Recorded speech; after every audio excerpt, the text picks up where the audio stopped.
but we've gone 12 minutes and roughly 15 seconds without talking about SMU's newest commitment, who jumped on board late night Wednesday. I was actually getting ready to shut it down for the night. Was doing some laundry for the family, and Jacob Maiava's Twitter account went off, and I put him on alerts this weekend because he told me he was committing to SMU after his official visit. He was going to do it this weekend after his spring game, but he said, "Why wait?" And so that is what he did. He committed to Garen Justice. This is a player that will not check the box in terms of height. He absolutely will check the box, though, in terms of prototypical, or I shouldn't say prototypical, but kind of a squatty center. Think not as big as Ja'Kai Clark, but in a way like a Branson Hickman and kind of that low center of gravity wrestler type. But he adds that Polynesian flavor to this roster that it hasn't seen in a minute now, since the June Jones days. I believe. I think they had a Poly or two, but they certainly recruited him. And then SMU gets a guy who, listen to this quote. He said, "I feel like I have the talent to be in the first five. I have the dog mindset of where, like, if a different jersey is lined up across with me, my mindset is to kill them, to put them in the dirt and to just kill them. It's the mindset that I have. My footwork and everything else is good. I think that's what I can bring to the table and to add on to SMU's program." He's excited about it. He is, again, a player that will open doors for SMU in terms of other prospects jumping on board from the Polynesian community. I think once you get one, that can open the door to more. And SMU did have, another Polynesian on campus over the weekend with Abel Hopipi. I need to get the pronunciation right on that, but apologies there, from Hawaii. And SMU will be bringing another offensive lineman that they now lead on the on-3 RPM for in this weekend in Drew Hill from Corona Centennial, California.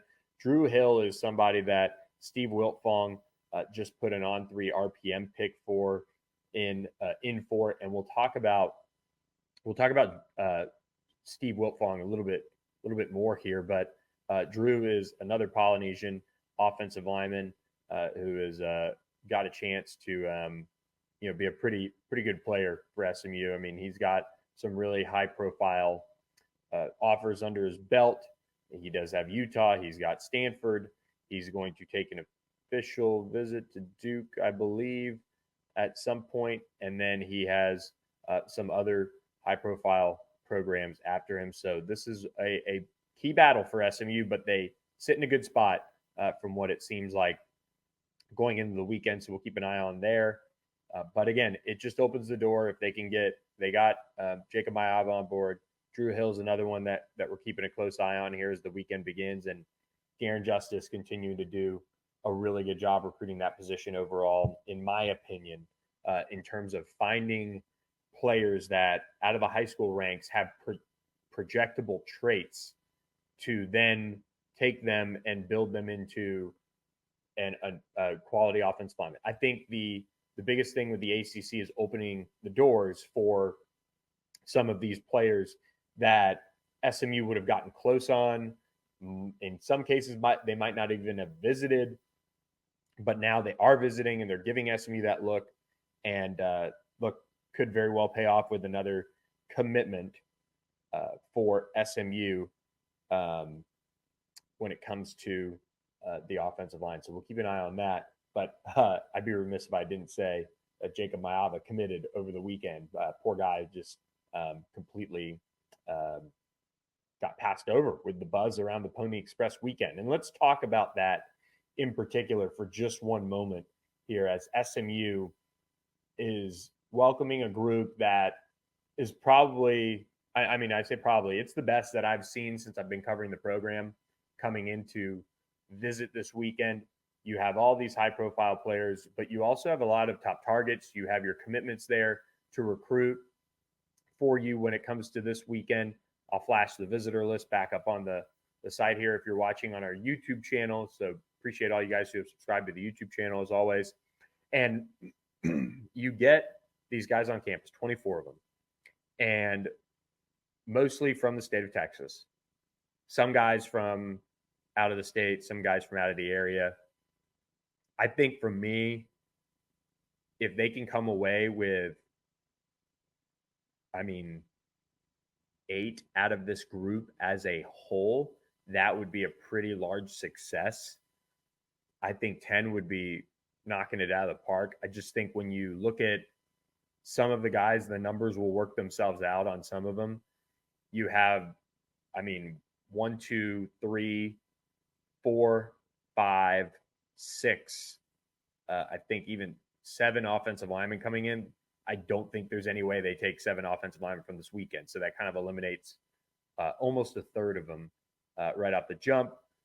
You'd love to see them land a couple of the high-profile guys. You'd love to see them land a guy like Caleb Burns or Keandre Johnson, Zay Gentry, kind of shift the momentum that Missouri had built over the course of the spring there, land a high-profile wide receiver. So I think 8 from this weekend would be really, really good in terms of an accomplishment. But if you don't subscribe to ontheponyexpress.com, I encourage you to.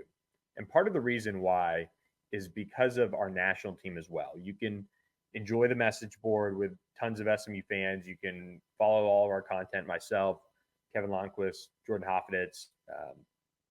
We're adding to the staff as well next month. But when it comes to some of the best recruiting insiders to ever grace this industry, Chad Simmons, Steve Wiltfong are on our team at On3, and they do a tremendous job covering it from the national angle. Been watching too many hockey games, almost said national anthem. And SMU is now a part of the Power Conference group of programs, and they're getting more and more attention from these national guys. Chad Simmons have been stopping by a lot during the spring with intel around Michael Turner and some of these other players from the Under Armour Dallas event. Well, Steve Wiltfong came over in April, right around when my son Jack was born, actually, and it was a really big deal for On3 to get him over to our team. And he talked with Rhett Lashley, had an exclusive interview with him on Thursday. It's on our website. He also touched on all the things that SMU has going for itself this weekend in his big national piece when it came to the big recruiting weekends that you look at across the country in terms of who has the top prospects coming in. SMU is among those highlighted. Talked about him on our national On3 YouTube channel. But back to his conversation with Rhett Lashley, it was a really interesting story. Back in 2009-2010, Rhett Lashley was a graduate assistant at Auburn. And this was around the time when programs started doing these massive recruiting weekends for official visitors. And Auburn started Big Cat Weekend. And as somebody who grew up in SEC country and somebody who really grew up in the industry as well, following the SEC, Big Cat Weekend has always been one of the most coveted invites in the country. And it started at Auburn. It was more of a fun weekend with prospects that had been there a lot, and they would come to Auburn and hang out. And, everybody always jokes about Pat Dye's hunting camp or whatever with Auburn, but Big Cat Weekend was kind of expected to be fireworks for the program. And a lot of the times that was when Auburn was rolling in recruiting. And so now we've seen other programs, spin their own versions of it. And SMU is having the Pony Express weekend. And so Rhett Lashley talked with Steve Wiltfong about, he can't talk about specific prospects, but just about how SMU is able to recruit a different caliber of player now that they're in the ACC, being in Dallas, having won the AAC, the new facility, and all that timing up.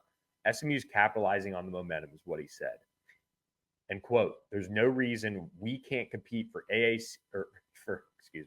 ACC championships and the college football playoff if the right guys come here. We'll keeping Keelan Russell, keeping Dalen Singleton, keeping the group they have, while adding players like Michael Turner, Drew Hill, Xavier Johnson, and maybe a few of these high-profile guys. This is how you compete for championships." And SMU's going to be active in the transfer portal, but as they get into this high school recruiting emphasis that they're going on about lately, these are the type of weekends that you have to knock out of the park. And Rhett Lashley didn't shy away from it. He said all these guys coming in here at the same time, again, no specifics, is a big deal. DFW turns out more D1 players than anybody. And if not, it's 2 or 3 every year. So what happens if the best players decide to stay in Dallas? We win championships. That's the sell now that we're in a power conference and competing at the highest level, being on the biggest stages nationally and stay at SMU. How do we get guys to stay together? Weekends like this. So I can tell you, it is so exciting to be on the site right now. If you don't subscribe, I encourage you to subscribe and really just join in on the fun that SMU has going on with us at ontheponyexpress.com. It's just $1 for your first 2 months using code SMU1.